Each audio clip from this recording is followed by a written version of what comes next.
learning that we have a variety of clubs in our bag. We have some short clubs and some long clubs and some clubs in between. We're out here today working with one of the short clubs in our bag, the sand wedge. A sand wedge has the highest amount of loft of our clubs, and it's a club that we not only use in the sand trap, but we also use it in the space around the green to hit a short shot that will loft the ball up in the air, land softly on the green, roll close to the hole. Well, we're going to work on a few shots with this sand wedge. The sand wedge creates the opportunity to vary how we set up the sand wedge and the kind of flight that we can create on the golf ball, the characteristic of spin we can put on the golf ball, and how we can begin to adapt the setup of the club to different circumstances and conditions around the green. So why don't we take a look?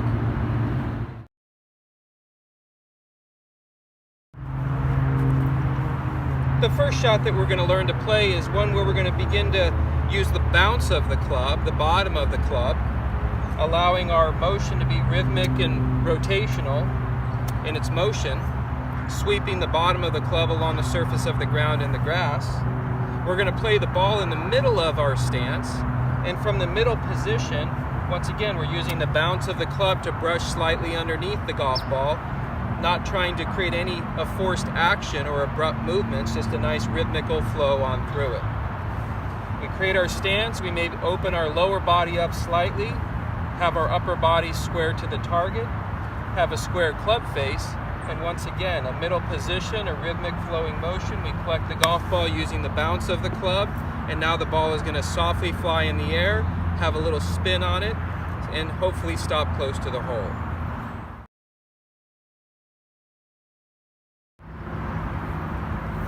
The next shot you'll begin to practice with your sand wedge is when the ball is a little deeper down in the grass. We want the ball to be able to pop out of that grass without having to apply much forceful effort into the ground or the grass. We want to once again maintain a connection to our rhythmic rotational motion, collecting and sweeping the ground, not creating any force into it.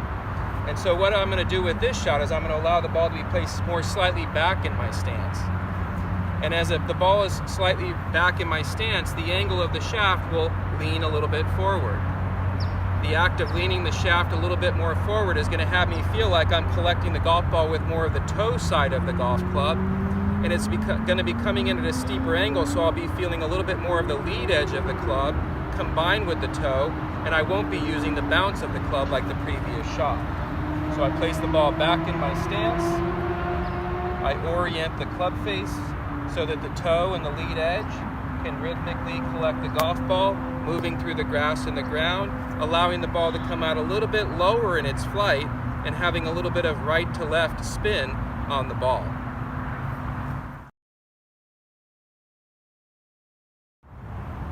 The final shot that I'm going to play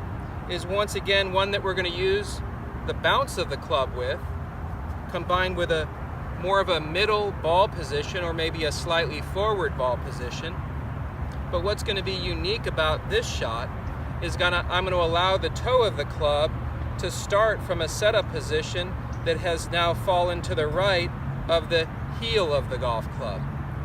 When that toe falls to the right, it's going to add loft of the club and allow me to use more of the bounce of the club. From that orientation, I'm going to have to orient my body more slightly left, and that's going to allow me to comfortably stay connected and committed to a swing that's going to flight the ball a little bit higher in the air and have a left to right spin. And so the practice, once again, is to orient the club face with the toe slightly behind the heel,